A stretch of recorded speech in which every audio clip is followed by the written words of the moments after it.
क्या आपने कभी पुलिस स्टेशन जाने से पहले डर महसूस किया है? क्या कभी आपको लगा है कि जिन लोगों को हमारी मदद करनी चाहिए हम उन्हीं से डरते क्यों हैं? और क्या आपने कभी ये सोचा है कि ये पुलिस गुंडों और पॉलिटिशियन के सामने की बिल्ली क्यों बन जाती है? तो आज हम इसी सवाल के बारे में बात और ये सवाल सिर्फ मेरा नहीं, पूरे हिंदुस्तानियों के जबान पर रहने वाला सबसे बड़ा सवाल है।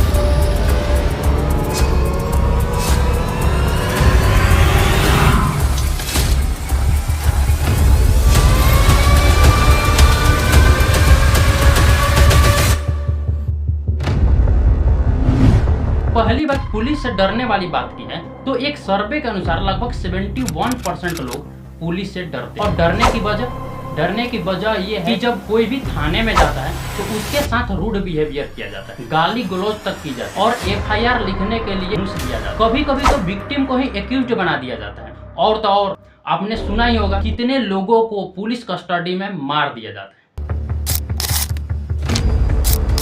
जैसे कि 2020 में तमिलनाडु के सथनकुलम में एक बाप और बेटे को पुलिस कस्टडी में मार दिया गया और उसका फुटेज यानी CCTV फुटेज भी नहीं मिला। तो आप समझ सकते हो कि जहां CCTV बंद और धंधा चालू वहां न्याय क्या ही मिले। दूसरा चीज है पुलिस का बायस्ड बिहेवियर। एक रिपोर्ट के अनुसार 50% से ज्यादा पुलिस वाले ये मानते हैं कि मुस्लिम कम्युनिटी ज्यादा क्राइम कर, साथ ही दलित केसेस में FIR डिले हो जाता है। छात्र जब आंदोलन करते हैं पर तो आसानी से लाठी चल जाती है, लेकिन जब कोई नेता क्राइम करता है तो पूरा का पूरा सिस्टम चुप रहा। 2020 का हाथरस केस तो आप लोगों को याद है। एक दलित लड़की के रेप के बाद पुलिस वालों ने उसके शव को बिना उसके फैमिली के परमिशन से ही उसको जला दिया, वो भी आधी रात को। आप सोचिए, जहां एक बेटी का दर्द भी सरकार की इमेज को छुपाने के लिए दब के रह जाए, वहां पुलिस क्या है, जनता का रक्षक या फिर राजनीति का नौकर? एक और सवाल है कि क्या पुलिस क्राइम को बढ़ावा देती है? आपको जानकर दुख होगा पर हाँ, कई जगहों पर पुलिस खुद ही क्राइम का पार्ट बन चुकी है। चाहे वो क्राइम का FIR ना लेना, एक्यूज से सेटिंग रखना, एविडेंस छुपाना या फिर विक्टिम को ही धमका देना। जैसे यूपी के केस में रेप सर्वाइवर को 6 दिन तक सिर्फ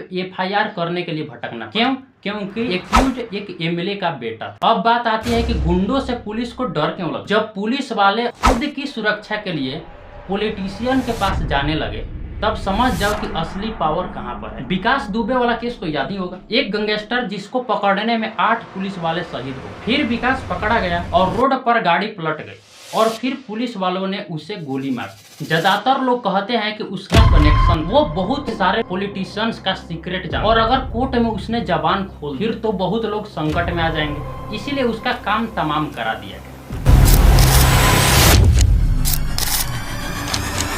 और ऐसे कुछ ही केस नहीं, मणिपुर दंगों के टाइम पुलिस ने खुद एक गिरोह को बहुत सारे हथियार सप्लाई कराए। पॉलिटिकल बायस इतना कि दंगों को दबाया तक नहीं। 2021 के परमवीर सिंह बनाम अनिल देशमुख केस में मुंबई के पुलिस कमिश्नर ने ये एलिगेशन लगाया था कि वहां के होम मिनिस्टर हर महीने उनसे 100 करोड़ की हफ्ता वसूली करते थे। राजनीति सिर्फ इंटरफेयर ही नहीं कर रही, पुलिस को रेवेन्यू डिपार्टमेंट बनाकर छोड़ दिया। हमने शुरू में बात किया था पुलिस कस्टडी में लोगों की मौत की, तो NCRB 2022 की रिपोर्ट के अनुसार कम से कम हर साल 100 लोगों की मौत पुलिस कस्टडी में हो जाती, जिनमें से सिर्फ 2% का आरोप पुलिस पर लगता, बाकी को उनकी बीमारी या फिर आत्महत्या करार दे दिया जाता। और CCTV फुटेज या तो होती ही नहीं है या फिर उसको टेक्निकल फॉल्ट का नाम दिया जाता। अब देखो, पुलिस की इतनी बुराई कर ली जो कि सच भी है, लेकिन थोड़ी उनके बारे में भी बात करें। इंडिया में ऑन एवरेज हर पुलिस वाले का 16 से 18 घंटे की ड्यूटी होती है। हफ्ते में एक भी छुट्टी नहीं मिलती। पुलिस स्टेशन में CCTV कैमरा नहीं। हर छोटी मोटी बात पर ऊपर से कॉल आ जाता है, यानी कि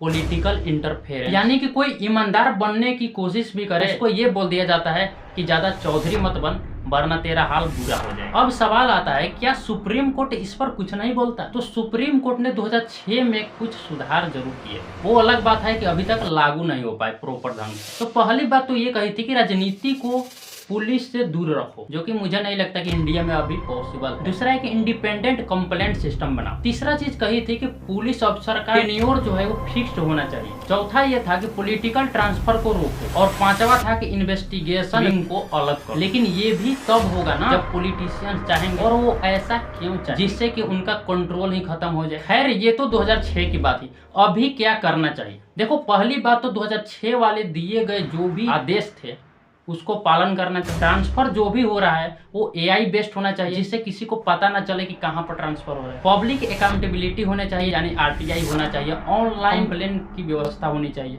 पुलिस की सैलरी, ट्रेनिंग, वर्कलोड, इन सब में इम्प्रूव होना चाहिए। और सबसे मेन बात यह है कि नेतागिरी और पुलिस के बीच की दोस्ती को तोड़ना चाहिए। देखो, जब एक पुलिस वाला टेररिस्ट से लड़ता है, कोरोना के टाइम राशन बांटता है, फ्लड में लोगों की जान बचाता है, तब उनके लिए रिस्पेक्ट अलग होती है। लेकिन जब वही पुलिस वाला नेताओं के लिए झूठ बोलता है, एविडेंस छुपाता है या विक्टिम को ही एक्यूज बनाता है, तो उस वर्दी का रंग काला हो जाता है। तो अगर आप चाहते हैं कि पुलिस कानून के हिसाब से चले, नेताओं के हिसाब से नहीं, तो इस वीडियो को ज़्यादा से ज़्यादा शेयर कीजिए, लाइक कीजिए और हमारे चैनल को सब्सक्राइब कर लीजिए, ताकि ऐसे ही और बेहतरीन वीडियो आपके पास आती रहे।